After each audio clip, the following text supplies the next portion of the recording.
ඕන් ළමයි මං අද ආවේ යන්න කලින් බල්ල යන්න කියලා සීරීස් එකකට. හරිද? ඒ කියන්නේ යන්න කලින් බල්ල යන්න ඕනේ ඔයගොල්ලෝ ඉබහට කලින්.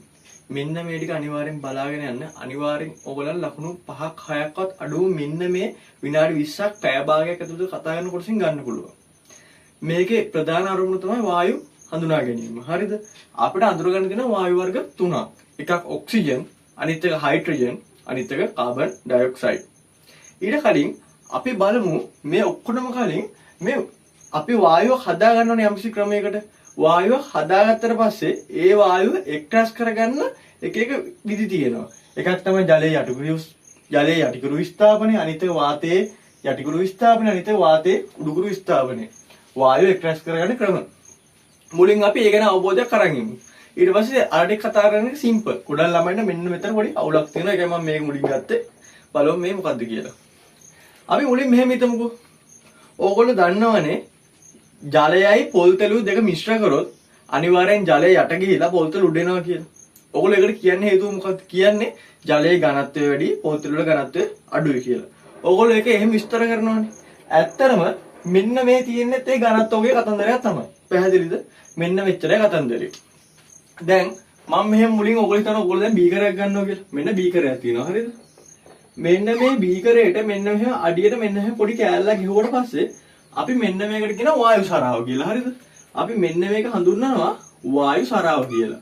බීකරේ නිකන් පොඩි කෑල්ලක් ගහලා ඔයගොල්ලෝ එහෙම හිතා ගන්නකො. අපි මෙන්න මේක නවත් දෙනවා වායු සරාව කියලා. හරිද?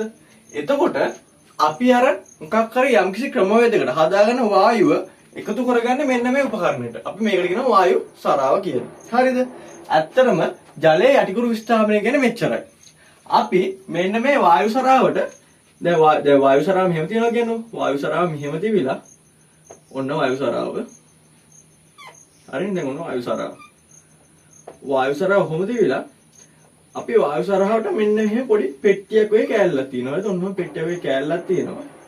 ඊට පස්සේ මේක ගිල්ලලා තියෙනවා වතුර වාදනයක. කොහොම වතුර වාදනයක ගිල්ලලා දෙනවා. අර එන වායුව මෙහෙම ඇවිල්ලා මෙන්න මේ වායුව මෙන්න මේ කෑල්ලෙන් තමයි ඇතුළට යන්නේ. හරිද? ඔන්න මෙන්න මේ වගේ කෑල්ලක් තියෙනවා. ඔන්න අපි මෙතන මෙන්න මෙහෙට වතුර දාලා තියෙනවා. එතකොට මේක ඇතුලේ වතුර තියෙනවා. හරිද? මේක ඇතුලේ මේ වතුර තියෙනවා. ඔන්න වතුර. ඊට පස්සේ වෙන්නේ මොකොත් නෙමෙයි. දැන් මෙතන වායුව එනවනේ. වායුව ආවට පස්සේ ඕගොල්ලෝ දන්නවා දැන් මෙන්න මෙතන ඇතුලට එනවා. මම මේකට නමක් කියන්නම්. මේකට කියන වායු සරාව. දැන් ඔයගොල්ලෝ දන්නවා මෙන්න වායු සරාව. ඊට පස්සේ මෙන්න මේක තියෙනවනේ. අපි ඔකට කියනවා වායු සංග්‍රහ මංචකය කියලා. වායු සංග්‍රහ මංචකය. හරිද? මේ කැලරි කියනවා වායු සංග්‍රහ මංචකය කියලා. නිකන් මේක නම් ඉතින් මේ වතුර වාස්කට් එක අපිට මේකට කියන්න පුළුවන්. ඉතින් ඔයගොල්ලන්ට බේසම කියලා කියන්න පුළුවන්. අපි ඉතින් විද්‍යාවේ මේකට කියන නිකන් අර ටිකක් උස් කරලා ජල ද්‍රෝණිකාව කියලා. හරිද? ද්‍රෝණිකාව. මේක නිකන් ජල ද්‍රෝණිකාව කියලා. දැන් මම කියන්නේ වායු එක්ස්ට්‍රැස් කරගන්න ක්‍රමනේ. මුලින්ම ජලයේ යටිකුරු විස්ථාපනය. මෙච්චරයි වෙන්නේ. දැන් මෙතනින් වායුව එනවනේ. වායුව ආවට පස්සේ මේක හරහා මේ ජලයෙන් උඩට යනවා. උඩට ගිහිලා මෙහෙට පිරෙනවනේ. පිරුණාට පස්සේ දැන් මේකට මේ වායුව පිරෙන්න නම් තේරෙනව නේද මෙන්න මේ ජලය යට තල්ලු කරන්න ඕනේ කියලා. ජලය යට තල්ලු කරන්න එපා. මේ වායුවට මෙහෙම පිරෙන්න නම්. ඔයගලන්ට තේරෙනවනේ. අන්න එතකොට අපිට කියන්න පුළුවන් දැන් කොහොමද ඔයගලන්ට තේරෙනවා ජලයයි වාතයයි ගත්තොත් ඝනත්වය වැඩි ජලයේ. ඒ කියන්නේ ජලය යට යන්න ඕනේ වාතය උඩට එන්න ඕනේ. ඒකින්ද මේ දැන් මේ ඇතුළට යන වාතය ටික ජලය මෙහෙම පහළට තල්ලු කරනවානේ. පහළට තල්ලු කිරීම. ඒක මේ යටිකුරු කියන්නේ. ජලයේ යටිකුරු විස්ථාපනය කියන පහළට වාතය විසින් මේක තල්ලු කරනවා. අන්න යට විස්ථාපනයක් වෙනවා. අපි කියනවා මේ ජලයේ යටිකුරු විස්ථාපනය කියලා. මෙන්න මෙහෙම ජලයේ තිබිලා මෙහෙම ඇවිල්ලා වාතය විසින් ජලය මෙහෙම පල්ලහට තල්ලු කිරීම හින්දා ඇති වෙන විස්ථාපනය අපි කියනවා ජලයේ යටිකුරු විස්ථාපනය කියලා. එතකොට වායුව එක්ස්ට්‍රැස් කරගන්න එක ක්‍රමයක් තමයි මේ ක්‍රමය. ජල වායු සංග්‍රහ මංචකයකට මේ වායු සරාවක් සෙට් කරලා ඊට පස්සේ වායුව ආවට පස්සේ ජලය තුලින් ගිහිල්ලා අන්න මෙතන වායුව එක්ස්ට්‍රැස් වෙනවා. ජලය පල්ලෙහාට යනවා. මෙන්න මේක ජලයේ යටිකුරු විස්ථාපනය. ඊට පස්සේ ටක් ගාලා බලමු වාතයේ උඩුකුරු විස්ථාපනය කියන්නේ මොකක්ද කියලා. වාතයේ උඩුකුරු විස්ථාපනය යටිකුරු විස්ථාපනය. දෙකත් අපි මුලින් යටිකුරු විස්ථාපනය බලමු. වාතයේ යටිකුරු විස්ථාපනය. දැන් ඕගොල්ලෝ ජලයේ යටිකුරු විස්ථාපනය දන්නවා. එතන උනේ මේ වාතාංශ මෙතන තිබ්බ වාතය මේ ජලයේ පල්ලෙහාට තල්ලු කරන්නේ. දැන් වාතයේ යටිකුරු විස්ථාපනය කියන්නේ මෙච්චරයි. ඒකෙ වෙන්නේ දැන් මේ වගේම මෙන්න මේ අයිටම් නැහැ. දැන් මේ වායු සංග්‍රහ මංචකය නැහැ. ඊට පස්සේ මේ රබර් නාලය නැහැ. මෙන්න මේ ජල ද්‍රෝණිකාව නැහැ. එතකොට අපි ගන්නෙ මුකුත් නෙමෙයි. මෙන්න මෙහෙම වායු සරාවක් විතරයි. ඔන්නෝ වායු සරාවක් ගන්නවා. හරිද? වායු සරාවක් අරගෙන ඔන්නෝ තියෙනවා වායු සරාව. ගත්තට පස්සේ අන්න අර මෙන්න තියෙන රබර් බටේ ඇවිල්ලා එහෙම සෙට් වෙනවා. සෙට් වෙලා ඔන්න වායුව ඇතුළට එනවා. මෙන්න බටේ තුලින් වායුව මෙහෙම ඇතුළට එනවා. ආවට පස්සේ ඕගොල්ලෝ හිතන්නකො මෙහෙම.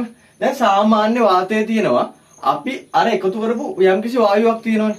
අපි කියමු එකතු කරේ හයිඩ්‍රජන් කියලා. ඕගොල්ලෝ දන්නවා හයිඩ්‍රජන් කියන වායුව මොකද? සාමාන්‍ය වාතයට වඩා ඝනත්වයෙන් අඩුයි. සාමාන්‍ය වාතයේ ඝනත්වයෙන් වැඩි. එහෙනම් මොකද වෙන්නේ? සාමාන්‍ය වාතයට වඩා ඝනත්වයෙන් අඩු නම් හයිඩ්‍රජන් වායුව ඔයගලන්ට තේරෙන්න ඕනේ. හයිඩ්‍රජන් වායුව උඩට යන්න ඕනේ. සාමාන්‍ය වාතයේ යටට එන්න ඕනේ. අන්න ඒකින්ද දැන් මෙතනින් එන වාතය උඩට ගිහිල්ලා අර දැන් මේ නලය ඇතුලේ යම්කිසි වායුවක් පිටලා තියෙනවනේ. සාමාන්‍ය වාතයේ පිටලා තියෙනවනේ. අන්නේ සාමාන්‍ය වාතයේ පල්ලෙහාට එනවා මෙහෙම. අන්තිමට හයිඩ්‍රජන් ටික උඩ නිකන් රැඳෙනවා. මොකද හයිඩ්‍රජන් කියන්නේ මොකද්ද? ඝනත්වයේ අඩු වායුවක්. ඕගොල්ලෝ දන්නවා හීලියම් බැලුම් කියලා තියෙනවා, හයිඩ්‍රජන් බැලුම් කියලා තියෙනවා. ඒවා පිරවුවම මොකද වෙන්නේ? හීලියම් හයිඩ්‍රජන් වගේ බැලුම් පිරවුවට පස්සේ නිකම්ම මොකද වෙන්නේ? බැලුම උඩ යනවා. ඒකට හේතුව මොකද්ද? වාතයේ ඝනත්වයට වඩා ඒ වායුවේ ඝනත්වය අඩුයි. අර මේ ජලයේ කතන්දරේම තමයි. එතකොට මෙතන වෙන්නේ සාමාන්‍ය වාතය යටට තල්ලු කරනවනේ හයිඩ්‍රජන් විසින්. ඒකින්ද අපි කියනවා වාතයේ යටිකුරු විස්ථාපනය කියලා. සාමාන්‍ය වාතය යටට තල්ලු කිරීම. මෙතන ජලය යටට තල්ලු කිරීමෙන් තමයි මෙතන ජලයේ යටිකුරු විස්ථාපනය. එහෙනම් වාතයේ උඩුකුරු විස්ථාපනයට අක් ගාලා බලමු. වාතයේ උඩුකුරු විස්ථාපනය මෙන්න මෙච්චරයි වෙන්නේ. වාතයේ උඩුකුරු විස්ථාපනයේදී අපි අර වායු සරාව දැන් තියෙන්නේ කොහොමද දන්නවද? මෙහෙම. මේ පැත්තට හරවලා තියෙන කොහොමද? ඔන්න වායු සරාව. දැන් වෙන්නේ මෙච්චරයි. දැන් මෙච්චරලා බැලුවේ සාමාන්‍ය වාතයට වඩා ඝනත්වය අඩු වේවනේ. දැන් බලන්න මොකොත් නෙවෙයි. දැන් බලන්න සාමාන්‍ය වාතයට ඝනත්වය වැඩි ඒවා. එතකොට වෙන්නේ අන්න රබර් නලයෙන් මෙන්න මේ වායු වෙනවා. වායුව මෙන්න මේ වෙනවා මේක ඇතුළට. ආවට පස්සේ දැන් මේක ඇතුළේ සාමාන්‍ය වාතය පිරලා තියෙන්නේ. සාමාන්‍ය වාතය පිරලා තියෙන හින්දා දැන් අපි කතා කරන්න යනවා. දැන් අපි මෙතනින් කතා කරන මොකක් හරි අපි කියමු මෙහෙම ඕන තියෙන එක. මෙතන හයිඩ්‍රජන් මම මෙතන ගන්න කාබන් ඩයොක්සයිඩ්. මෙතන කාබන් ඩයොක්සයිඩ් ගත්තොත් ඕගොල්ලෝ දැනගන්න කාබන් ඩයොක්සයිඩ් කියන එක සාමාන්‍ය වාතයට වඩා බරින් වැඩි. අපි කියනවා ඝනත්වයෙන් වැඩි කියලා. එහෙනම් වෙන්නේ මොකද්ද? මේකේ සාමාන්‍ය වාතය පිටලා තියෙනවා නම් අන්න ඝනත්වයෙන් වැඩි එක යනවා කොහෙද? පල්ලෙහාට යනවා. පල්ලෙහාට යන හින්දා ඝනත්වයෙන් අඩු ටික මොකද වෙන්නේ?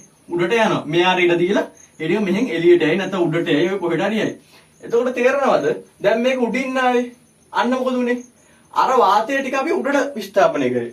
නේද? දැන් මේකේ සාමාන්‍ය වාතය යටට විස්ථාපනය කරා. මේකේ මොකද වෙන්නේ?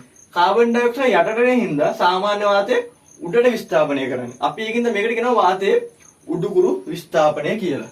එහෙනම් ඔයගොල්ලන්ට තේරෙන්න ඕනේ අර අපි ගන්න වායුව ඒ වායුව විසින් නැත්තම් සාමාන්‍ය වාතයට නැත්තම් ජලයට කරන දෙයට අනුව තමයි අපි නම දෙන්නේ.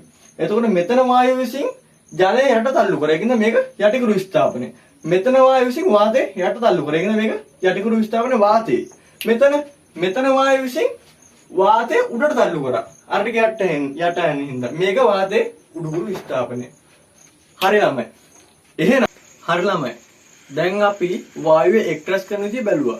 දැන් අපි ටක් ගාලා අපිට තියෙන වායු වර්ග තුන ගැන බලමු. අපිට තියෙන්නේ හයිඩ්‍රජනුයි, ඔක්සිජනුයි, කාබන් ඩයොක්සයිඩුයි. දැන් අපි මුලින්ම බලන්න යන්නේ හයිඩ්‍රජන් ගැන. හරි. මුලින් මම මෙහෙම කියන්නම්කෝ. ඕගොල්ලන්ට ඕනම වායුවක් ගැන මෙච්චරයි දැනන් ඉන්න ඕනේ. ඒගොල්ලන්ගේ භෞතික ගුණ මොනවද? 2 ඒගොල්ලෝ හදන්නේ කොහොමද? 3 ඒගොල්ලන්ගේ භාවිත මොනවද? 4 ඒගොල්ලන්ව හඳුනාගන්නේ කොහොමද? මොනවද? ගුණ මොනවද? ඊට පස්සේ ඒගොල්ලෝ හදාගන්නේ කොහොමද? ඒගොල්ලෝ භාවිත කරන්නේ මොනවටද? ඒගොල්ලෝ හඳුනාගන්නේ කොහොමද? ඔන්න ඔය 4 තමයි අපිට බලන්න තියෙන්නේ මේ හැම වායුවකම. අපි මුලින් ගමු හයිඩ්‍රජන් වල භෞතික ගුණ.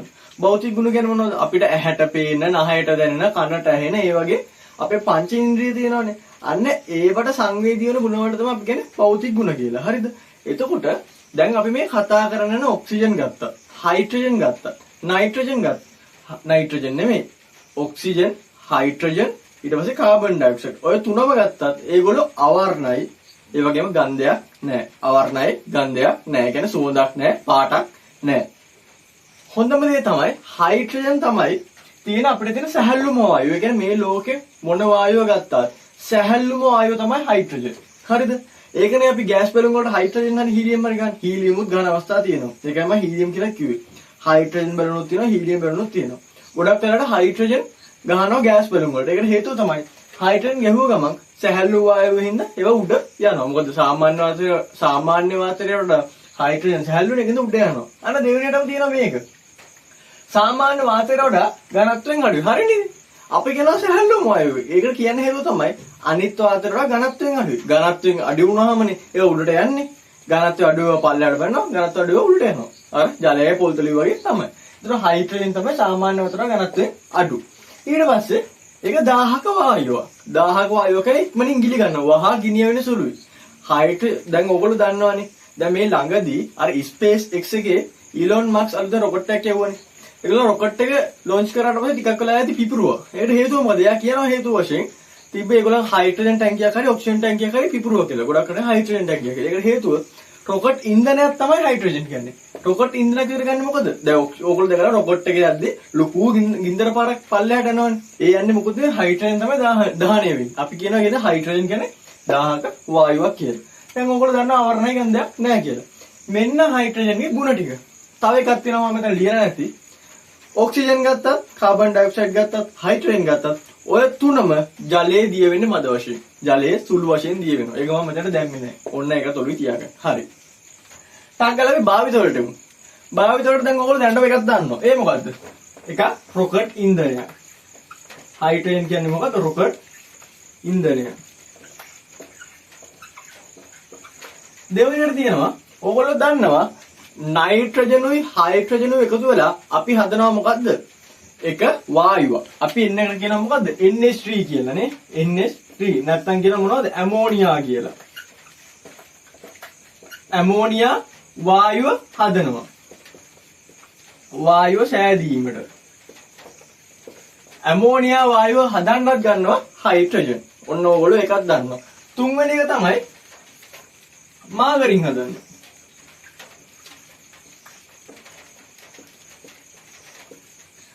ඕගොල්ලෝ ඒක වැඩි අහලා නැතුව ඇති. අපි හයිඩ්‍රජන් ගන්නවා බටර් හදන්න.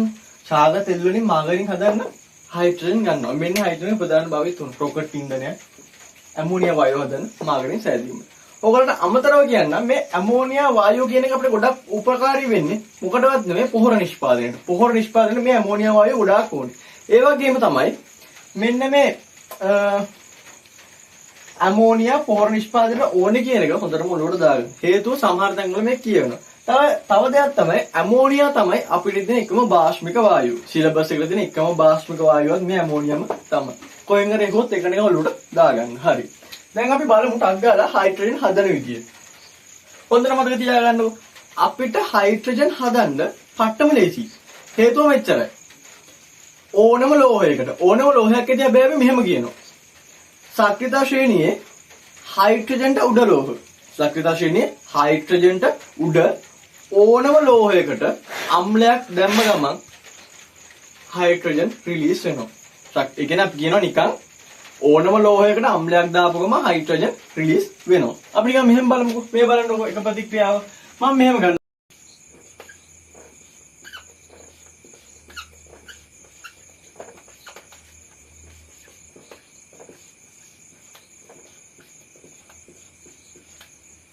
දැන් ළමයින්ට පේනවද මෙන්න මෙතන සිංක් කියන ලෝහයක් තියෙනවා මෙන්න මෙතන අම්ලයක් තියෙනවා ලෝහය අම්ලය ප්‍රතික්‍රියා කරලා අන්න ලෝහයේ ලවණය හදනවා මෙන්න හයිඩ්‍රජන් රිලීස් වුණා දැන් දැක්කද මේක තුලිත වෙන්න අපිට මෙතන දෙකක් දාගන්න වෙනවා දැන් ඔයගොල්ලෝ සාමාන්‍යයෙන් මෙන්න මේ වගේ ප්‍රතික්‍රියාවක් කියා ගන්න පුළුවන් වෙන්න ඕනේ ඔයගොල්ලෝ සාමාන්‍යයෙන් දන්නවා මේක ඔයගොල්ලෝ මොකද මේක ඔයගොල්ලෝ විද්‍යුත් රසායනයේදී ඉගෙන ගන්නවා විද්‍යුත් රසායනයේ නෝබල් ප්‍රතික්‍රියාව ඊට පස්සේ හැමතැනම මේක තියෙනවානේ මේ තියෙන්නේ මොකද්ද මෙතන ලෝහයක් තියෙනවා මෙතන අම්ලයක් තියෙනවා ලෝහයකුයි අම්ලයකුයි ප්‍රතික්‍රියා කරාම අනිවාර්යෙන් හයිඩ්‍රජන් රිලීස් වෙනවා ඕගොල්ලෝ ඒක ඔළුවේ තියාගන්න අපි එහෙනම් තව දෙක තුනක් ලියලා බලමු නිකන් මම මේ ලියන සිංක්ම ගන්න අරගෙන මම මෙතනට සල්ෆියුරික් අම්ලය ලියන්නම් මේ බලන්නකෝ ලියුවම ඔයගොල්ලන්ට පේනවද අන්න මෙතන හැදෙනවා සිංක් සල්ෆේට්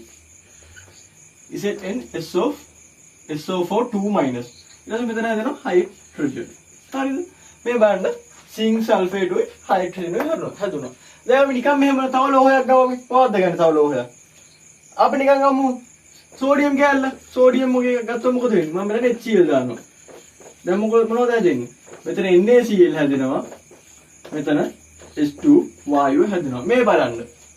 ඕගොල්ලන්ට දැන් තේරෙන්න ඕනේ. අපි කියනවා හැබැයි සාමාන්‍ය සක්‍රිත ශ්‍රේණියේ හයිඩ්‍රජන්ට උඩ ලෝහයකට ඕනම අම්ලයක් දාපුවම මොනවද රිලීස් වෙන්නේ? මෙන්න මේ වගේ හයිඩ්‍රජන් වායුව රිලීස් වෙනවා. මේක තමයි ඔයගොල්ලන්ගේ සිලබස් එකේ හයිඩ්‍රජන් හදන්න දෙන එකම ක්‍රමය. ඔයගොල්ලෝ ඔළුවට දාගන්න ඕනම ලෝහයකට අම්ලයක් දැම්මම හයිඩ්‍රජන් රිලීස් වෙනවා. චුට්ටක් වරහන් අතුරු ටිකක් දාගන්න නිකන් හයිඩ්‍රජන්ට උඩ ලෝහ සක්‍රිත ශ්‍රේණිය. හරිද? දැන් එතකොට ඔයගොල්ලෝ සාමාන්‍යයෙන් මෙන්න මේක වගේ පාඩම් කරගත්ත ප්‍රශ්නයක් නෑ. නිකන් දැන් ඔයගොල්ලන්ට දැන් විභාග ළඟයිනේ. දැන් අපිට මේ ඔයගොල්ලන්ට මේ සමීකරණ ලියා ගන්න තේරෙන්නේ නෑ. කමන්නේ. මේක කඩපාඩම් කරගන්න. ඒ ප්‍රශ්නයක් නෑ. මේ පාර කොහොමද වායු වලින් එකක් හරි අහයි. එහෙනම් මෙන්න මේ වගේ එකක් කඩපාඩම් කරගත්ත කියලා කිසිම ප්‍රශ්නයක් නෑ. තේරෙන්නෙම නැති එක්කෙනෙක් ඉන්නවා. හරිද? ඔන්න හයිඩ්‍රජන් හදන හැටි. දැන් අපි බලමු ටක් ගාලා හයිඩ්‍රජන් ඇටෝම. හයිඩ්‍රජන් ඇටෝම මෙච්චරයි. ඕගොල්ලෝ මම මේ අදින එකත් එක්කම ඉන්න. ආයි වෙනම පාඩම් කරන්න ඕනේ නැහැ. ඕගොල්ලන්ට ඒ ටික එහෙම්ම මතක තියාගන්න පුළුවන්. මෙන්න හයිඩ්‍රජන්ගේ ඇටෝම හදන ඇටෝම. අපිට මුලින්ම ඕනේ කේතු ප්ලාස්කුව. මෙන්න කේතු ප්ලාස්කුවක් මම අඳිනවා. ඔන්න කේතු ප්ලාස්කුව. මෙන්න කේතු ප්ලාස්කුව. මම ඒකට ගහ ගන්න ඕනේ කිරලැබයක්.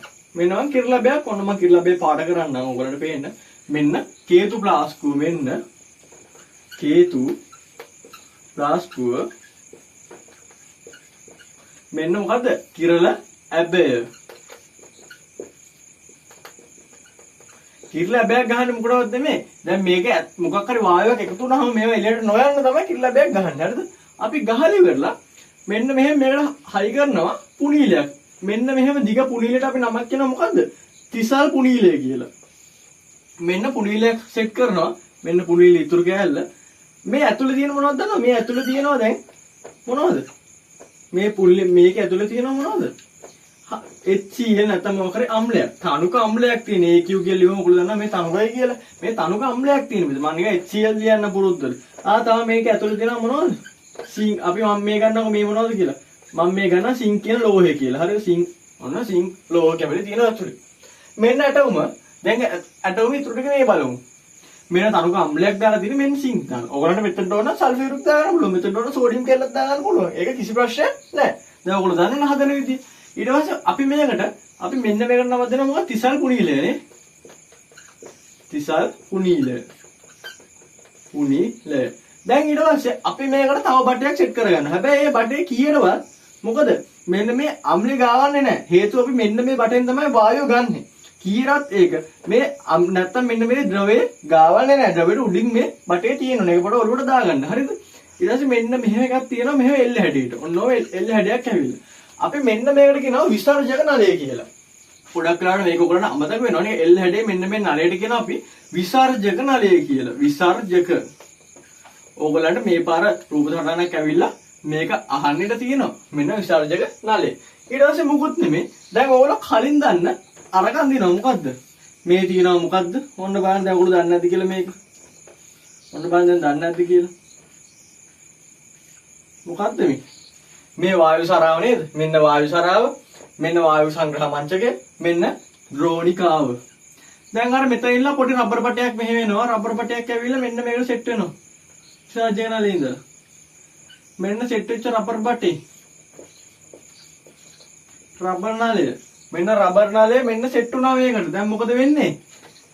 මේ හැරි වතුර තියෙ මෙන්න මේ හැරි මොනවද ගෑස් තියෙනවනේ. මෙන්න ගෑස් මොනවද හැදෙන්නේ? H2 ගෑස් එක.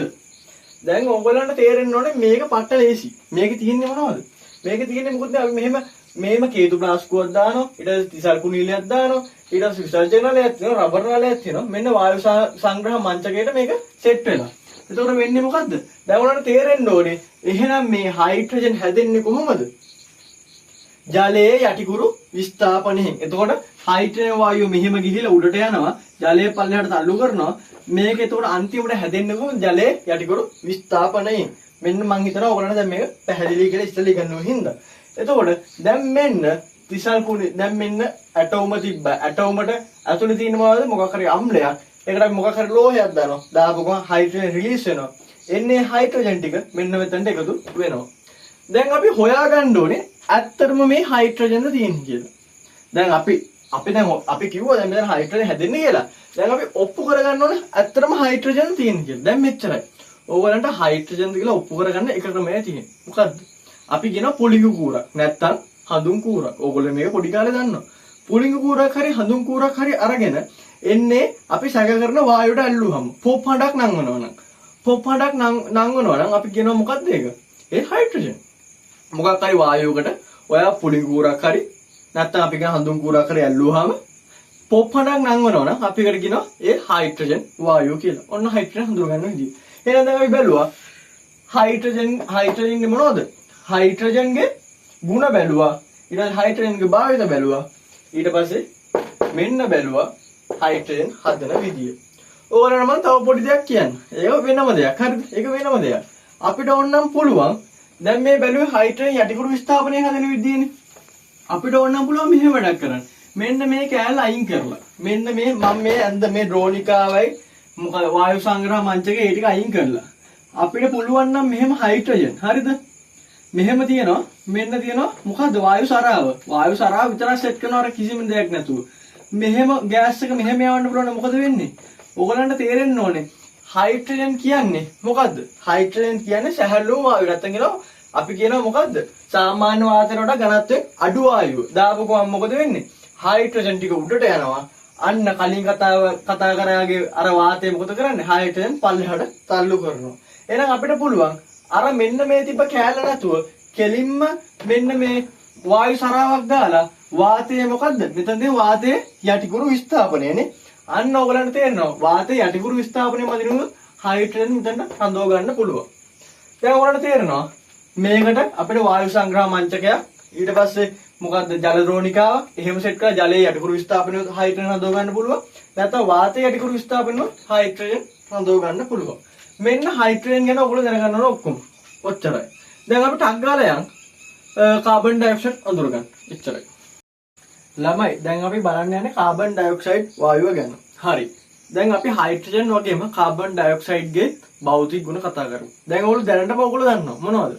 අවර්ණයි ගන්ධයක් නැහැ. මං කිව්වා අපි කතා කරන්න යන මේ වායු තුනම අවර්ණයි ගන්ධයක් නැහැ. ඒ වගේම තව එකක් කිව්වා මොකද්ද? ජලයේ මද වශයෙන් දිය වේ කියලා. මම ඒක මෙතන ලියලත් නැහැ. මොකද ඒක හැම දෙයකටම පොදුයි. ජලයේ මද වශයෙන් දියනවා මේ වායු තුනම. හරිද? එච්චරයි. ඊට පස්සේ ඔයගොල්ලෝ හයිඩ්‍රජන් වල ගත්තා. හයිඩ්‍රජන් කියන්නේ සැහැල්ලු වායුව. ඒ වගේම ඒක සාමාන්‍ය වාතයට වඩා ඝනත්වයෙන් අඩුයි කිව්වා. හැබැයි කාබන් ඩයොක්සයිඩ් කියන්නේ එහෙම එක්කනේ නෙමෙයි. කාබන් ඩයොක්සයිඩ් සාමාන්‍ය වාතයට වඩා ඝනත්වයෙන් වැඩි. අත්‍තරම ගොඩක් වැඩි කාබන් ඩයොක්සයිඩ්. අපි කියනවා එයාගේ අණුක ස්කන්ධය තියෙනවා මවුලට ග්‍රෑම් 44ක් නේ. මවුලට ග්‍රෑම් 44ක් කියලා ඔයගොල්ලෝ දන්නවා සාමාන්‍ය වාතයට වඩා ඝනත්වයෙන් වැඩි. ඊට පස්සේ ඒක අවර්ණයි ගන්ධයක් නැහැ කිව්වා. අන්න හොඳ මේක. දහන අපෝෂක. ඒ කියන්නේ එයා දහණය වෙන්නේ නැහැ. ඇත්තම කිව්වොත් ඕගොල්ලෝ දැන් ගිනි රත දැකලා තියෙනවා ඊට පස්සේ ගිනි නිවන තැන්වල නැත්නම් ලොකු බිල්ඩින් වල ඉස්පිතාල වලට ගියාම රතු පාට ලොකු බෝතලයක් තියෙනවා. ඕගොල්ලෝ දැකලා තියෙනවනේ ගිනි නිවන ගන්නවා කියලා. ඇත්තට මේ බෝතලය ඇතුලේ තියෙන මොනවද? මේ කාබන් ඩයොක්සයිඩ්. ඇත්තටම කාබන් ඩයොක්සයිඩ් ගිනි ගන්නේ නැහැ. ගිනි නිවනවා. ඒ කියන්නේ දහන අපෝෂකයි. එයා ගිනි ගන්නේ නැහැ. අන්න ඒක කිව්ව ගමන් ඕගොල්ලන්ට භාවිතයක් ටක් ගාලා මතක් වෙනවා. මොකද්ද? කාබන් ඩයොක්සයිඩ් වල පළවෙනි භාවිතය තමයි මොකද්ද? ගිනි නිවීමට. ගිනි නිවීමට ගන්න කවුද? Carbon dioxide. ඊට පස්සේ ඔයගොල්ලෝ දන්න තව දෙයක් තියෙනවා. දැන් ඔයගොල්ලෝ කොකා කෝලා එකක් කැඩුවාම නැත්නම් සෝඩා එකක් කැඩුවාම ඕනම සාමාන්‍ය කූල් කරපු ඔරෙන්ජ් ක්‍රෂ් එකක් හරි ඕන එකක් ස්ප්‍රයිට් එකක් ඕන එකක් කැඩුවට පස්සේ මොකද වෙන්නේ? නිකන් බුබුලු ටිකක් කුට් වෙනවා නේද? බුබුලු ටිකක් කුට් වෙනවනේ. නිකන් වායුවක් එක්ක. ඇත්තට මේ එන්නේ මොන වායුවද? ඒ එන්නේ කාබන් ඩයොක්සයිඩ්. ඒ හේතුව මොකක්ද දන්නවද? මේ කාබන් ඩයොක්සයිඩ් වැඩි පීඩන තත්ත්වයට යටතේ ජලය හොඳින් දිය කරන්න පුළුවන්. හරිද? හොඳ පීඩනයකට ජලය හොඳින් දිය කරන්න පුළුවන්. ජලය දිය කරාම අපි කියනවා කාබොනික් අම්ලය හැදෙනවා කියලා. හරිද? කාබොනික් කියලා අම්ලයක්. හරිද? කාබොනික්. අපි මේ අම්ලයට කියනවා මොකද්ද? H2CO3 කියලා. ඕගොල්ලෝ අම්ල බෂ් වල පාඩමෙන් ඉගෙන ගන්න නැති මේක දුබල අම්ලයක් කියලා. හරිද? ඕගොල්ලෝ ඒ පාඩමෙන් ඉගෙන ගන්න නැති. දැන් මේ කාබොනික් අම්ලය හැදෙනවා. මේ කාබොනික් අම්ලය වගේ අපිට පුළුවන් ඇත්තටම ඕගොල්ලන්ට දැන් ඕගොල්ලෝ දන්නවනේ කොකා කෝලා කඩලා හරිද ටිකක් වෙලා ගිහිල්ලා ඒකේ කූල් එක ගියාට පස්සේ නැත්තම් ඇරලා තිබ්බට ඒක බොන්න බෑනේ මෙලෝ රහක් නෑනේ නේ ඔන්න ආම්ලික රහක් එන්න බෑ රහක්. ඒ රහ ගන්න මේ කාබොනික් අම්ලයෙන්. හරිද? එතකොට අපිට කියන්න පුළුවන් මේක සිසිල් බීම නිෂ්පාදනයට මොකටද කාබන් ඩයොක්සයිඩ් ඕනේ මොකටද? සිසිල් බීම නිෂ්පාදනයට. ඔන්න එකක් ගෙනෙන්නේකට අනිතට සිසිල් බීම නිෂ්පාදනයට. තුන්වෙනි එක තමයි මොකුත් නෙවෙයි වියලි අයිස්. වියලි අයිස් කියන්නේ මොනවද? ඇත්තටම වියලි අයිස් කියන්නේ මොකුත් නෙමෙයි. මෙන්න මේ කාබන් ඩයොක්සයිඩ් ඝන අවස්ථාවේ තියෙන ඒවට තමයි වියලි අයිස් කියන්නේ. කාබන් ඩයොක්සයිඩ් ඝන වුණාම අපි ඒවට කියනවා වියලි අයිස් කියලා. ඇත්තටම වෙන්නේ මෙහෙමයි. කාබන් ඩයොක්සයිඩ් කියන එක ජීවිතේ ද්‍රව වෙන්නේ නැහැ. ඒක කාබන් ඩයොක්සයිඩ් මේ වායුවට අපි ලොකු කියන්නේ අපි කියන අඩු පීඩනයක් දුන්නාට පස්සේ මොකද වෙන්නේ? අඩු පීඩනයද වැඩි පීඩනද ඒ ඕනේ නැහැ. කාබන් ඩයොක්සයිඩ් තියෙනවා. ඒක මොකක් හරි යම් ක්‍රමවේදයකට ඔයගලන්ට කියනවා ඒක ඝනයක් බවට පත් වෙනවා කියලා. කාබන් ඩයොක්සයිඩ් සාමාන්‍යයෙන් ඝනයක් වෙන අඩු උෂ්ණත්වවලදී. සාමාන්‍ය සෙල්සියස් -77 ඒ වගේ හින අඩු උෂ්ණත්වවලදී තමයි මෙයා ඝන වෙන්නේ. ඝන වුණාට පස්සේ එයා ආයි ඝන වෙලා ද්‍රව වෙන්නේ නැහැ. එයා වෙන්නේ වායුවක් ඝන වෙනවා ආයි ඝන වායුවක් බවට පත් වෙනවා. ද්‍රව අවස්ථාවට යන්නේ නැහැ. අන්න අපි කියනවා අපිට කාබන් ඩයොක්සයිඩ් ගන්න පුළුවන් මොකටද? වියලි අයිස් හදාගන්න. වියලි අයිස්. ඇත්තටම මේ වියලි අයිස් කියනවා ගන්නෙ මොකටද? මේ වියලි අයිස් ගන්නවා අපිට කෘතිම වැසි ඇති කරගන්න. දැන් ඔයගොල්ලෝ දැකලා තියෙනවා ෆිල්ම් වල. ඊට පස්සේ එක එක නාට්‍ය වල අර එකපාරට වැස්ස කඩලා වැටෙන්නේ. ඒ වැස්ස ගන්න මොකටවත් නෙමෙයි මේ වියලි අයිස් වලින්. කෘතිම වැසි ඇති කරගන්න පුළුවන්. ඒ වගේම අපිට ඔය ආහාර පරිරක්ෂණයට කියන ආහාර කල් තබා ගන්න. ඔය මාළු වනම්මනම් එහෙම කල් තබා ගන්න. ඔයගොල්ලෝ දන්නවනේ දැන් මේ ඔයගොල්ලෝ දන්නවනේ කොහෙද? සාමාන්‍යයෙන් ඔයගොල්ලෝ දන්නා දීවර බෝට්ටු තියෙන. ඒ දීවර බෝට්ටු මාස 3-4 යනවනේ මේ මුහුදේ ගිහිලා මාළු අල්ලන් එන්න. එතකොට ඒ වගේ මාළු සුරක්ෂිතව තියාගන්න මේ වියලි අයිස් වල දාලා. අපිට ජලයට දානකොට වියලි අයිස් දාන එක හොඳයි. මොකද මෙයා කෙලින්ම වායුවක් බවට හැරලා එළියට යනවා මිසක් ජලය වගේ ඉතුරු වෙන්නේ නැහැ. අයිස් කැටයක් දිනුවා ජලය ඉතුරු වෙනවා. හැබැයි මෙයා ගිහින් ඉතුරු වෙන්නේ නැහැ. වියලි අයිස් ආහාර පරිරක්ෂණයට ඕනේ. ඔන්න කාබන් ඩයොක්සයිඩ් වල ප්‍රධාන භාවිත තුනයි. මොනවද? ගිනිවීමට කාබනික් අම්ලය මගින් සිසිල් බීම නිෂ්පාදනයට වියලි අයිස්. වියලි අයිස් වල ප්‍රයෝජන මොනවද? එකක් තමයි අන්ටක් ගාලා ඒකත් ලියන්න. කෘත්‍රිම වැසි ආහාර පරිරක්ෂණය.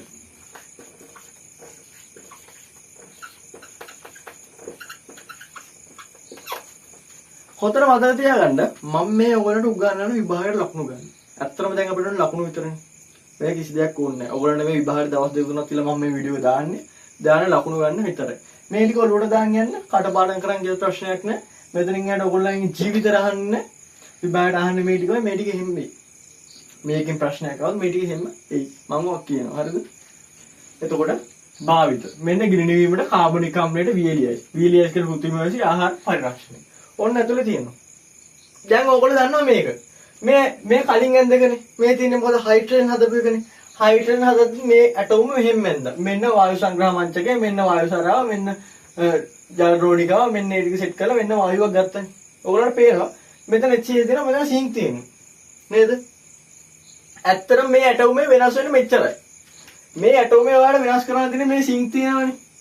අපි මේකට දාන්න නැති ලෝහයක් විතරයි. අපි මේක ලෝහයක් දාන්නේ නැහැ. සිංක් හරි මොකක් හරි ලෝහයක් දාන්නේ නැහැ. අපි මේකට දාන්නේ මොනවද දන්නවද? හුණුගල්. හුණුගල්. නැත්නම් අපි කියනවා කැල්සියම් කාබනේට් CaCO3. ඔන්න බලන්න හයිඩ්‍රජන්ගේ ඇටෝමේ මේ කාබන් ඩයොක්සයිඩ්ගේ ඇටෝමේ වෙනස් තුනේ දාපු අමුද්‍රව්‍ය විතරයි. දාපු එක අමුද්‍රව්‍යයක් විතරයි. අනිත් ඔක්කොම සර්ව සමයි. හරිද? හොඳ රෝඩු දාගෙන කාබන් ඩයොක්සයිඩ් ඇටෝමයක් දුන්නා, හයිඩ්‍රජන් ඇටෝමයක් දුන්නා. මෙන්න මේ එකම ඇටෝම තියෙන. ඒකේ වෙනස් වෙන දාන අමුද්‍රව්‍ය විතරයි. මෙයාගේ හැබැයි HCl වෙනස් වෙන්නේ නැහැ. අම්ල වෙනස් වෙන්නේ නැහැ. මෙතන වෙනස් වෙන්නේ මොකද? හුණුගල්. හොඳට මතක තියාගන්න. හුණුගල් වල නැත්නම් වෙන කැල්සියම් කාබනේට වලට ඕනම කාබනේට එකට හුණුගල් කියන්න ඕනේ නැහැ.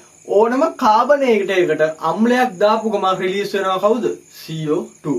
කාබනේට් කියන්නේ කවුද? මෙයානේ කාබනේට් කියන්නේ. CO3 2- නේද? ඔයගොල්ලෝ ඔක දන්නව නේද? කාබනේට් කියන්නේ මෙයා කියලා. ඕනම කාබනේට එකට මොකද අම්ලයක් දාපු ගමන් රිලීස් වෙනවා කවුද? CO2 නැත්නම් අපි කියනවා කාබන් ඩයොක්සයිඩ්. හරි. අපිට අගලේ ප්‍රතික්‍රියාව බලමු. මෙන්න කාබනේට් වල ප්‍රතික්‍රියාව. ඕගොල්ලෝ මේ ප්‍රතික්‍රියාව කටපාඩම් කරගන්න. මේක විභාගයට අනන්තවත් අහලා තිනවා. මේකෙන් චක්‍රයක් හැදෙන ඒවාත් තියෙනවා. හොඳට මේ ප්‍රතික්‍රියාව ඕගොල්ලන්ට දැන් බැරි නම් කටපාඩම් කරලා හරි මතක තියාගන්න. විභාගයට දවස් දෙකයිනේ. මෙන්න අනිවාර්යෙන් මේකෙන් විභාග ප්‍රශ්නයක් අහන එක අහනවා. හැමදාම අහලා තිනවා. ඒකයි මෙච්චර කියන්නේ. හරිද? මෙන්න බලන්න ප්‍රතික්‍රියාව. ඔන්න කැල්සියම් කාබනේට් තියෙනවා. ඒකට අපි දානවා HCl. දැන් ඔයගොල්ලෝ ඒක දන්නවා. මෙතන දාලා HCl කැල්සියම් කාබනේට්. දැම්මට පස්සේ හැදෙනවා කැල්සියම් CaCl2 ධන H2O ධන CO2. මෙන්න හැදුණා. මේකේ අපිට මෙන්න මෙතන දෙකක් දාගත්තා නම් ඔක්කොම බැලන්ස්. මෙතන දෙකක් දාගත්තා ඔක්කොම බැලන්ස්. හරිද? බලමු බැලන්ස්ද කියලා. C දෙකයි.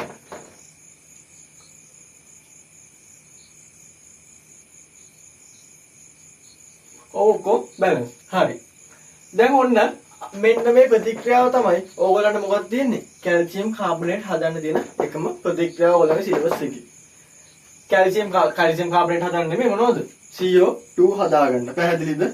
එතකොට මෙන්න එහෙනම් එකම ඇටෝම. හයිඩ්‍රජන්ට තිබ්බ මේ ඇටෝම, කාබන් ඩයොක්සයිඩ්ට තිබ්බ මේ ඇටෝම. වෙනස් වුණේ මොකද්ද? HCl වෙනස් වුණෙත් නැහැ. වෙනස් වුණේ මොකද්ද? හුණු ගල්. කාබන් ඩයොක්සයිඩ් හදන්න අපි ගන්න හුණු ගල් නැත්නම් කැල්සියම් කාබනේට්. හයිඩ්‍රජන් හදන්න අපි මොකක්ද දාන්නේ මේ ඇටෝමට? සිංක් හරි හයිඩ්‍රජන්ට උඩ ලෝහය. අපි කියන සක්‍රියතාවශීලී හයිඩ්‍රජන්ට උඩ ලෝහයක් තමයි හයිඩ්‍රජන් හදන්න දාන්නේ. කාබන් ඩයොක්සයිඩ් හදන්න මෙතන හුණු ගල් දාගන්නේ. හරි. ඊට පස්සේ අපිට තියෙනවා ළමයි කාබන් ඩයොක්සයිඩ් අඳුර ගන්න පරීක්ෂණ. තව එකක් මට මේක කියන්න බැරි වුණා. කිව්වද දැන් ඔයගොල්ලන්ට ඒක තේරෙනවා. මොකද්ද? දැන් මෙතනින් ඔයගොල්ලෝ දන්නවා ජලයට වඩා කාබන් ඩයොක්සයිඩ් කොහොමද ඝනත්වයෙන් අඩුයි කියලා. ඒකින්ද ඔයගොල්ලෝ දන්නවා ජලයට වඩා අඩුයි හින්දා මොකද වෙන්නේ? මෙයා මෙහෙ ඉන්නේ නේ. මෙයා මෙහෙ අර වගේ මෙන්න වායුව ඇවිල්ලා ජලය පාස් කරා මෙහෙම ඇවිල්ලා වායුවට ඉඩ ගන්න ඕනනම් ජලයෙන් මෙන්න පල්ලෙහාට තල්ලු කරනවා. මෙතනත් මොකද්ද වෙන්නේ? හයිඩ්‍රජන්ගේ වගේම මෙතනත් වෙන්නේ මොකද්ද? ජලයේ යටිකුරු විස්ථාපනයක් නේද වෙන්නේ? මෙතනත් ජලයේ යටිකුරු විස්ථාපනයක්ම තමයි වෙන්නේ. පැහැදිලිද? හරි. ඕගොල්ලන්ට එහෙනම් දැන් මම මේක ඊළඟට කියන්නේ නැහැ පුළුවන්. මොකද ඊළඟට කියන්නේ අපි හයිඩ්‍රජන්ගේ බැලුවා මෙන්න මේ ජල ද්‍රෝණිකාවක් වායු සංග්‍රහ මංචකයක් නැතුව නෝමල් වායු සරාවක් කරන් කොහොමද වායුව එකතු කරගත්තේ කියලා. ඒ වගේම අපිට කාබන් ඩයොක්සයිඩ්ටත් ওই වැඩේම කරන්න පුළුවන්. හැබැයි පොඩ්ඩක් මෙන්න මේක වෙනස් වෙනවා. ඔන්න බලන්න වෙනස් වෙන එක. මෙතන වෙන්නේ මොකද්ද?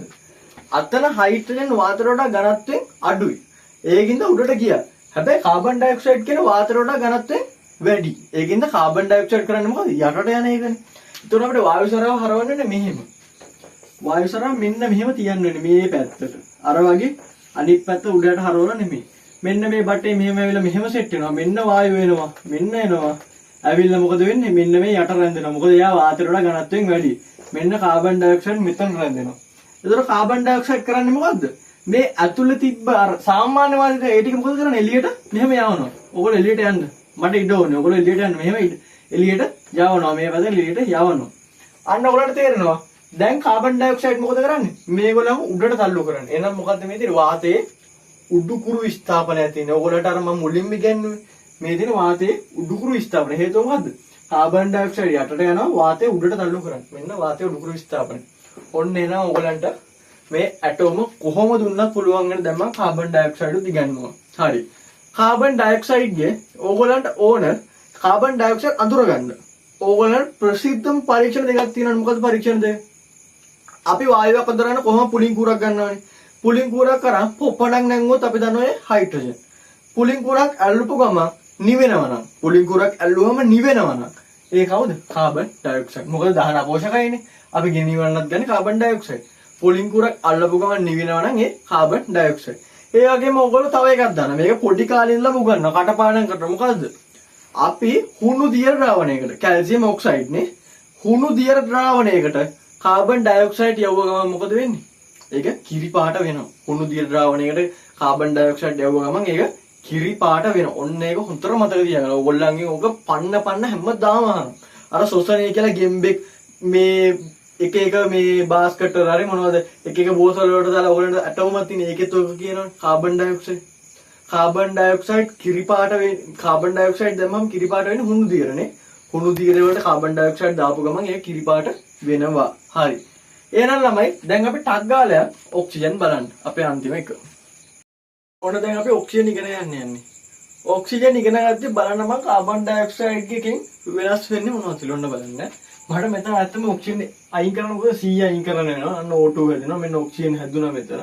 ඊට පස්සේ මට මෙතන එකම දේ තමයි මෙතන අපෝෂක කියන එක. ඔය අපෝෂක දැන් අපෝෂක දේ අයන්න අයින් කරන්න ඕන. ඇත්තටම ඔක්සිජන්ගේ ගුණ කියන්නේ මෙච්චරයි. මොනවද ගුණ? එයත් සාමාන්‍ය වාතර වල ඝනත්වයෙන් වැඩි. දැන් ඔන්න ටක් ගාලා ඔලුවට එනවනේ මොකද්ද? හයිඩ්‍රජන් තමයි සාමාන්‍ය වාතර වල ඝනත්වයෙන් අඩු. කාබන් ඩයොක්සයිඩ් උත් සාමාන්‍ය වාතර වල ඝනත්වයෙන් වැඩි. ඒ වගේම ඔක්සිජන් උත් සාමාන්‍ය වාතර වල ඝනත්වයෙන් වැඩි. ඒ වගේම අවර්ණයි ගන්ධයක් නැහැ. දැන් ඔයගොල්ලෝ හුස්ම ගත්ත කියලා ඔයගොල්ලෝ ගඳක් සුවඳක් දැනෙන්නේ නැහැ නේ ඔක්සිජන් වල නේද? ඒක සාමාන්‍ය නැහැ. ඊට පස්සේ දහන පෝෂකය. දහන පෝෂක කියන්නේ මොකද්ද? දහනය වෙන්න දහන ඉක්මන් කරනවා. අර උත්ප්‍රේරක වගේ. දහන ඉක්මන් උත්ප්‍රේරක වගේ කියන්න බෑ. උත්ප්‍රේරක ප්‍රතික්‍රියා සහභාගී වේ. අන්දර ප්‍රතික්‍රියා අන්දර රැඳෙනවනේ. හැබැයි මෙයා රැඳෙන්නේ නැහැ. දහනයට ඕනේ. ඇත්තටම ඔක්සිජන් නැතුව දහනය වෙන්නේ නැහැ. හොඳ උදාහරණයක් මොකද්ද? ඕගොල්ලෝ දරලිපක් නම් ඕගොල්ලෝ බම්බුවෙන් පිඹිනවනේ. පිඹින්නේ කාබන් ඩයොක්සයිඩ් නෙමෙයි. ඕගොල්ලෝ හුස්ම අරන් දැන් ඕගොල්ලෝ ඇඟෙන් පිට කරන හුස්ම නෙවෙයි පිඹින්නේ. ඕගොල්ලෝ කඩට අරගෙන ඒ හුස්මනේ ආයි පිඹින්නේ නේ.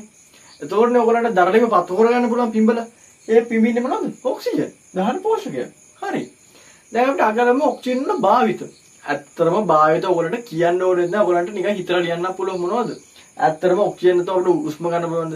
සියලුම ජීවීන්ගේ ශ්වසනයට මොනවද ඕනේ? ඔක්සිජන්. ඊට පස්සේ අභ්‍යවකාශ ගමනක් යද්දී කිමිදෙද්දී මොනවද ඕනේ? ඔක්සිජන්. ඕන මේ අභ්‍යවකාශ ගමනකට අභ්‍යවකාශයට ඊට පස්සේ කිමිදීමට මොනවද ඕනේ? ඔක්සිජන්. ඊට පස්සේ තව එකක් තමයි අපිට ඔක්සිජන් ඕනේ මොනවටද? ඔයගොල්ලෝ දන්නා මේ මොකක්ද කියන්නේ? සල්ෆියුරික් නේ H2SO4. තව මොනවද? HNO3. මං හිතනවා ඔයගලන්ට මේ සංකේත දැන් අමුතු දේවල් නෙමෙයි කියලා. විභාගයේ දවස් දෙකක් තියෙන්නේ. හොඳට බලා ගන්න.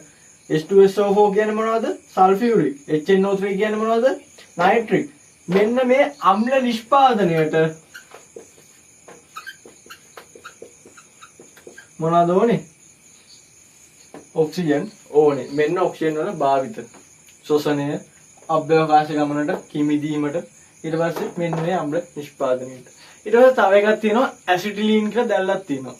ඔය ඇසිටිලීන් කියන දැල්ල නිපදවන්නත් ඔක්සිජන් ඕනේ. ඒක නිකන් ඔයගොල්ලෝ නිකන් හිතේ නිකන් යාන්තම් තියාගෙන MCQ එකක් આવොත් ඔගේ ඇසිටිලීන් දැල්ල නිපදවන්න මොනවද ඕනේ කියලා හෙවොත් ඔක්සිජන් ඕනේ කියලා මතක තියාගන්න. හරි. ඒක ගණනකට පෑසීම් කටයුතු වලට. හරිද? හරි. ඊට පස්සේ අපිට අග්ගාලා බලමු ඔක්සිජන් හදාගන්නේ කොහොමද කියලා. හරි.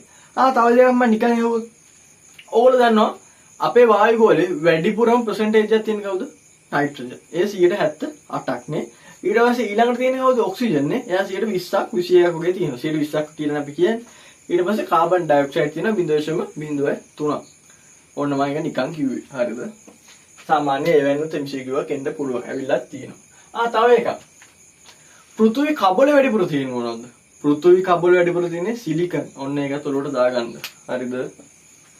අපිට අග්ගාලා බලමු ඔක්සිජන්ගේ ඇටෝම කොහොමද කියලා. අපිට ඒකට ඕනේ මුලින් කැකෑරුම් නලය. මෙන්න කැකෑරුම් නලය. ඇයි මේ මොකද්ද මේ කැකෑරුම් නලයේ විශේෂත්වය? අපිට සාමාන්‍ය බීකර වගේව රත් කරන්න බෑ. හරිද? අපිට රත් කරන්න අපි ගන්න ඕන එකම නලය තමයි කවුද? කැකෑරුම් නලය. කැකෑරුම් නල තමයි හොඳ රත් කරන්න පුළුවන්. උෂ්ණත්ව රොත් දෙන්නේ. මෙන්න කැකෑරුම් නලය. අරගෙන අර කලින් වගේ මෙතන මොකද කරන්නේ? කිරල මූඩියක් ගහ ගන්නවා. කිරලැබයක් ගහ ගන්න ඕන. කිරලැබයක් ගහ ගන්න. අතරම මේකේ මහ ලොකු විශේෂත්වයක් නැහැ. අපි මේකට දානවා KMnO4. KMnO4 කියන්නේ මොනවද? පොටෑසියම් පර්මැංගනේට්. නැත්නම් අපි කියන මොනවද? කොන්ඩිස් කැට. කොන්ඩිස් කැට ඔයගොල්ලෝ දන්නවනේ. අන්න කොන්ඩිස් කැට දාගන්න. මෙන්න කොන්ඩිස් කැට දැම්ම. ඊට පස්සේ කිසිම දෙයක් කරන්නේ නැහැ. හරිද? මෙන්න තියෙනවා මොකද්ද? බන්සන් 1000ක. කොන්ඩිස් කැට දාලා කැකරුණට මේක දාලා අල්ලන එකයි කරන්නේ. ඊට පස්සේ ඔක්සිජන් නිකම්ම හැදෙනවා. මතක තියාගන්න ඕගොල්ලන්ට මොකක් හරි වායුවක් තියෙනවනේ. ඒ වායුව ගන්න යම් කිසි දෙයක් රත් කරලා නම් යම් කිසි දෙයක් අපි කියන තාප වියෝජනය. රත් කරනකොට අපි කියන තාප වියෝජනයක් කරනවා කියලා. හරිද? යම් කිසි දෙයක් තාප වියෝජනයක් කරලා නම් ගන්න. එතනින් එන්නේ කවුද? ඔක්සිජන්. දැන් මෙතන නම් අපි දැම්මේ KMnO4. අපිට ඕනනම් පුළුවන් හයිඩ්‍රජන් පෙරොක්සයිඩ් දාන්නත්. ඒ මොකද H2O H2O2 හයිඩ්‍රජන් පෙරොක්සයිඩ් කියන H2O2 ඒ සමීකරණ දෙක අපි පස්සේ බලමු. දැන් බලමු මොකද්ද මේ ඇටෝම් එකේ වෙන්නේ කියලා. දැන් මෙන්න දැම්මට පස්සේ අර වගේම තමයි අපිට මෙතන මොකද්ද ගහන්න පුළුවන්? අපිට මෙතන ගහන්න පුළුවන් අර විසර්ජක නලයක් නේ. අර L හැඩේ නලය. මෙන්න විසර්ජක නලය ගෙනුවා. ගහලා ඉවර වෙලා අන්න දැන් අපි කලින් වගේම තමයි. මොකද්ද? අඳිනවා මොකද්ද? මෙන්නන්ද වායු සංග්‍රහ මංචකය. මෙන්න වායු සරාව. මෙන්න අර රබර් නාලයනේ ඔන්නම සෙට් වුණා. මෙන්න රබර් නාලය සෙට් වුණා. දැන් මොකද වෙන්නේ? මෙතන රිලීස් වෙන වායුව මේ හරහා මේකට යනවා. ගිහිල්ලා මොකද වෙන්නේ?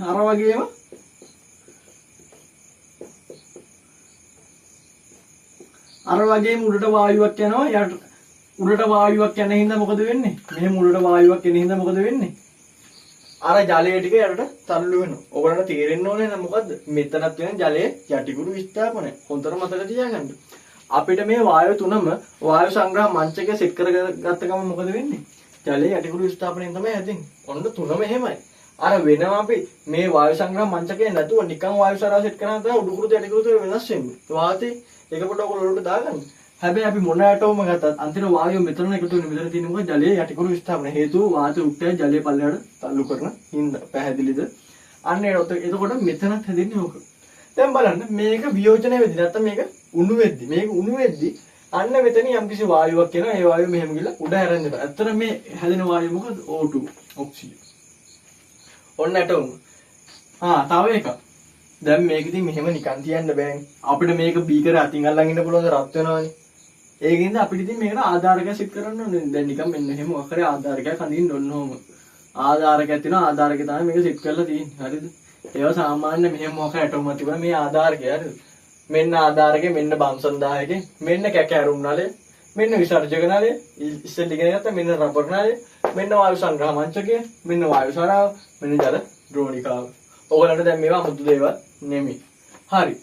එතකොට දැන් මම ඒවා ලිව්වේ නෑ. මොකද කලින් ලිව්වා. මේක ලියන්න. මේක ලිව්වේ නෑනේ කලින් කැකෑරුම් නලය.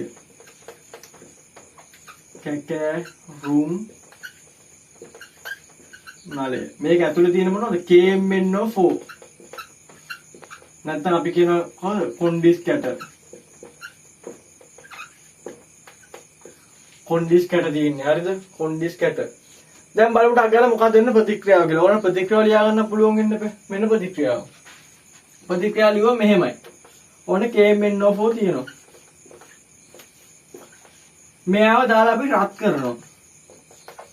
රත් කරනවා කියලා දක්වන්නේ මේ ත්‍රිකෝණය දාන්නේ. අපි ඉන්නේ වියෝජනයක් කරන රත් කරනවා කියලා කියන්නේ. මේක වෙන්නේ මොකක්ද? මේක තාප වියෝජන ප්‍රතික්‍රියාව. හොඳට මතක තියාගන්න. ඕගොල්ලන්ට තාප වියෝජන ප්‍රතික්‍රියාවකින් තමයි හදන්න තියෙන හැම ඔක්සිජන් එකම හදන්න තියෙන්නේ. මේ ඕගොල්ලන්ගේ සිලබස් එක. ඕගොල්ලන්ගේ සිලබස් එකේ ඔක්සිජන් රිලීස් වෙන හැම ප්‍රතික්‍රියාවම වෙන්නේ තාප වියෝජනයක්. ඒ කියන්නේ මෙන්න මේව රත් කරලා. මේ KMnO4 රත් කරොත් ඕගොල්ලන්ට හැදෙන්නේ මේ වගේ දේවල්. ඕගොල්ලන්ට බලන්න හැදෙන දේවල් ඈ. හැදෙනවා K2MnO4 එකක් හැදෙනවා. ඊට පස්සේ හැදෙනවා MnO2 එකක් හැදෙනවා. ඊට පස්සේ හැදෙනවා O2 එකක්. හරිද? මේ තුන හැදෙන්නේ. මම නිකමට කියන්නම් මේක චුට්ටක් නිකන් අර අමුතුන ඒ කියන්නේ ඔයගොල්ලෝ පාඩම් කරන්න ඕනේ මේක. මේව හැදෙවිය ඔළුවේ තියෙන්න ඕනේ. හැබැයි නිකන් පොඩි ට්‍රික් එකක් කියන මේක මතක තියාගන්න. ඔයගොල්ලෝ මෙහෙම කඩාගන්න. ඔයගොල්ලෝ පළවෙනි එකද මෙතනින් කඩනවා. හරිද? මෙතනින් කරුවාම මොකද වෙන්නේ? මෙතන දෙකක් එනවා මේ පේනවා දෙකක් ඇවිල්ලා ඔන්න එකක් හැදුණා. ඊට පස්සේ ආයි ඊළඟට ඔයගොල්ලෝ ඒ දෙක කඩලා හිතා ගන්නවා. දැන් මෙතනින් කැඩලම හිතා ගන්න. කැඩුවාම ඔන්න මේක එනවා. ඊට පස්සේ ආයි මෙතනින් කඩනවා. මෙතනින් කඩුවාම මොකද වෙන්නේ? මේක එනවා. O2 විතර එනවා නෙමෙයි දෙක. දෙක නේ යන්නේ. මේ හැමදේම දෙක තියෙනවා. හැම එකම දෙක තියෙනවා. ඔන්න දෙක තමයි මේක යන්නේ. පැහැදිලිද? හරි. එතකොට අන්තිමට අපිට තියෙන මෙන්න මෙතන දෙකක් දාගන්න විතරයි. දෙක යන්නේ. නිකන් ඔන්න මම නිකන් මතක තියාගන්න ක්‍රමයක් කිව්වේ. ඕගොල්ලන්ට දැන් මම ඕගොල්ලන්ට මේවා මතක තියාගන්න හැටි මේක එන්නේ කොහොමද? ඒව මම උගන්වන්න යන්නේ නැහැ. දැන් අපි මෙතන කරන්නේ මේ වායු හඳුනා ගැනීමනේ. ඉතින් මෙන්න මේ ප්‍රතික්‍රියාවෙන් තමයි O2 රිලීස් වෙන්නේ. මේ බලන්න O2 රිලීස් වුණා. මේ ප්‍රතික්‍රියාව බැරි නම් කොහොමරි කොන්ඩිස් නැත්තම් KMnO4 වලින් හදන්න කියලා හරි මතක තියාගන්න. ඒතකොට ඔයගොල්ලෝ ප්‍රතික්‍රියාව වලින් එක ලකුණක් නැති වෙන්නේ. අනිත් ලකුණු ටික තියෙනවනේ මේ වගේ එකක් ආවොත්. ඒ මාරි මතක තියාගන්න දැන්. හරිද? මෙන්න KMnO4 තිබ්බා. K2MnO4 හැදුනා. MnO2 O2. මෙන්න මේ ක්‍රමයට අපිට ඔක්සිජන් හදාගන්න පුළුවන්. තව එකක් තියෙනවා. තව එක විදිහකට අපිට මේක හදාගන්න පුළුවන්. ඒ මොකද්ද? අපිට පුළුවන් හයිඩ්‍රජන් පෙරොක්සයිඩ්. තව ගොඩක් විදි තියෙනවා. විභාගයට આવොත් මෙන්න මේ විදිහට එකක් තමයි අහන්නේ. Hydrogen peroxide. අපි කියන H2O 2. මේක රත් කරාම අපිට පිට වෙනවා ජලයත් හම්බ වෙනවා O2ත් හම්බ වෙනවා මෙන්න. ජලයත් හම්බ වෙනවා O2ත් හම්බ වෙනවා. අපිට මේ ක්‍රමයටත් මේක හදාගන්න පුළුවන්. පැහැදිලිද? මම හිතනවා අපිට මෙතනට දෙකක් දාගත්තා නම් මෙතනට දෙකක් ගත්තා නම් මේක තුලිතයි. මම හිතනවා මේක පැහැදිලි ඇති කියලා. මෙන්න අපිට මේ ක්‍රම දෙකටම ඔක්සිජන් හදාගන්න පුළුවන්. එතකොට මෙතනට KMnO4 දාන්නත් පුළුවන්. H2O2 නැත්නම් හයිඩ්‍රජන් පෙරොක්සයිඩ් දාගන්න පුළුවන්. ගොඩක් වෙලාවට ඔයගොල්ලන්ට එන්නේ KMnO4 විතරයි. නැත්නම් අපි කියන පොටෑසියම් පර්මැංගනේට්. මෙන්න මේ ප්‍රතික්‍රියාවත් එක්ක O2 රිලීස් වෙනවා. මෙන්න O2 වෙච්ච විදිය. හරි. ඔන්න අපි කතා කරා වායු තුනම. මොනවද? කාබන් ඩයොක්සයිඩ්, ඔක්සිජන්, ඊට පස්සේ හයිඩ්‍රජන්. මම ඔක්සිජන් වල කිව්වේ නෑ. ඔක්සිජන් හඳුනගන්නේ කොහොමද? කොහොමද හඳුනගන්නේ? පුලින් කුරක් ඇල්ලුව ගමන් ඒක හොඳට දැල් වෙනවා. අපි සාමාන්‍ය හඳුන් කුරක් පුලින් කුරක් ඇල්ලුවම ඔක්සිජන් වලට ඒක හොඳට දැල් වෙනවා. අපි කියන මොකද්ද? ඒ ඔක්සිජන් කියලා. හරි. දැන් ඔයගොල්ලන්ට තේරෙන්න ඕනේ පුලින් කුරේ කතන්දරෙන් ලොකු දෙයක් කියන්න පුළුවන්. දැන් මම පොඩි අන්තිමට චූටි chart එකක් දෙන්න. ඒ chart එකෙන් ඔක්කොම කව වෙනවා. එහෙනම් අපි ඒ chart එකට යන්න. හරි ළමයි. දැන් අපේ වායු විවරණේ. දැන් අපි ටක් ගාලා ඒක සාරාංශ කරගමු. හරි. මෙච්චරයි. හොඳට අහගන්න. අපිට දෙන වායු වර්ග තුනයි. එකක් කාබන් ඩයොක්සයිඩ්, අනිත් එක හයිඩ්‍රජන්, අනිත් එක ඔක්සිජන්. අපිට ටක් ගාලා වලම හඳුනා ගන්න හැටි. ඔය ඕලමයක් හඳුනා ගන්න අපිට ගන්න පුළුවන් මොකද්ද? පුලින් කුරක් නැත්නම් හඳුන් කුරක්. පුලින් කුරක් ගත්ත ගම ඒක යම්කිසි අපි හඳුනානවගත් වායුවට ඇල්ලුවම ඒ පුලින් කුරෙන් පොප් හඬක් නංවනවා. ඒ මොකද්ද? හයිඩ්‍රජන්. ඒ පුලින් කුර හොඳට දැල් වෙනවා. ඒ මොකද්ද? ඔක්සිජන්. ඒ පුලින් කුර නිවෙනවා නම් කාබන් ඩයොක්සයිඩ්. හදිස්සියවත් අපි යම්කිසි වායුවක් හුණු දියර ද්‍රාවණයකට අපි කියන කැල්සියම් ඔක්සයිඩ් ද්‍රාවණයකට යවුවොත් කැල්සියම් ඔක්සයිඩ් නෙමෙයි කැල්සියම් හයිඩ්‍රොක්සයිඩ් ද්‍රාවණයකට යවුවොත් මොකද වෙන්නේ? හුණු දියර ද්‍රාවණයට යවුව ගමන් ඒ හුණු දියර ද්‍රාවණය කිරි පාටට හැරෙනවා. කිරි පාටට හැරෙනවනම් ඒත් කාබන් ඩයොක්සයිඩ්. කාබන් ඩයොක්සයිඩ් හඳුනා ගන්න ක්‍රම දෙකයි. පුලින් කුරක් ඇල්ලීමෙන් ඒ පුලින් කුර නිවෙන්න ඕනේ. නැත්නම් හුණු දියර ද්‍රාවණය කිරි පාටට හැරෙන්න ඕනේ. අන්න කාබන් ඩයොක්සයිඩ්. ඔක්සිජන් උයි හයිඩ්‍රජන් උයි හඳුනා ගන්න තියෙන එක ක්‍රමය මොකද? පුලින් කුරක් ඇල්ලීම. පුලින් කුරක් ඇල්ලුවම පොප්පඩක් නැගෙනවා හයිඩ්‍රජන්. ඊට පස්සේ නිවෙනවා නම් නිවෙනවා නෙමෙයි දැල් වෙනවා නම් ඔක්සිජන්. හරිද? ඔන්න එහෙනම් මම මේ chart එකකට ගත්තා. ඊට පස්සේ තව දෙයක්. හදාගන්න ක්‍රම මෙච්චරනේ. ඔයගලන්ට හයිඩ්‍රජන් වායුව හදාගන්න ඕන මොකද කරන්න ඕනේ? යම්කිසි අම්ලයකට යම්කිසි ලෝහයක් දාන්න ඕනේ. ගොඩක් වෙලාවට මේ ලෝහය අපි කියන්නේ සාක්‍රිතා ශ්‍රේණී හයිඩ්‍රජන්ට උඩ ලෝහයක් දාන්න කියලා. හරිද? එතකොට ලෝහයක් දාපු ගමන් මොකද හම්බෙන්නේ? හයිඩ්‍රජන් හම්බෙනවා, ලෝහයේ ලවණය හම්බෙනවා. ඊට පස්සේ කාබන් ඩයොක්සයිඩ් හදාගන්න ඕනම කාබනේටයකට මේ අම්ලයක් දාපු ගමන් කාබන් ඩයොක්සයිඩ් රිලීස් වෙනවා. හැබැයි ඔයගොල්ලන්ගේ සිලබස් එකේ තියෙන කැල්සියම් කාබනේට් නැත්නම් හුණුග. හුණුගල් වලට අම්ලයක් දාපු ගමන් ඔන්න කාබන් ඩයොක්සයිඩ් ගන්න පුළුවන්. ඊට පස්සේ ඔයගොල්ලන්ට ඔක්සිජන් ගන්න දෙන්න ගොඩක් වෙලාවට ක්‍රම දෙකක් වගේ. ඒ මොනවද? පොටෑසියම් පර්මැංගනේට් නැත්නම් අපි කියන කොන්ඩිස්කේටර්. කොන්ඩිස්කේටර් රත් කරාම ඔක්සිජන් රිලීස් වෙනවා. තව මොකද්ද? H2O2 නැත්නම් අපි කියනවා හයිඩ්‍රජන් පෙරොක්සයිඩ්. හයිඩ්‍රජන් පෙරොක්සයිඩ් රත් කරත් O2 ලබා දෙනවා. ඔන්න ඔය ටික. දැන් ගුණ ටික භාවිත ටික හදාගන්න හැටි ඒගොල්ලන්ගේ වායුව මොකද කියලා හොයාගන්න හැටි ඔන්න අපි කතා කරා. ඇත්තටම මෙතන වායුව කියන එක ඇල්ල ඉවරයි. ඔයගොල්ලෝ මෙතනින් අනිවාර්යයෙන් ඉබාගෙන මේක ලොවෙත් තමයි මේ පාර ගොඩාක් වෙලාට අහන්න ඉඩ තියෙනවා. ඒකෙන් තමයි මම මේක ඉගෙනුවේ වායුව හඳුනාගෙන. එහෙනම් හොඳට මේ ටික බලාගෙන විභාගයට යන්න. විභාගයට good luck ළමයි.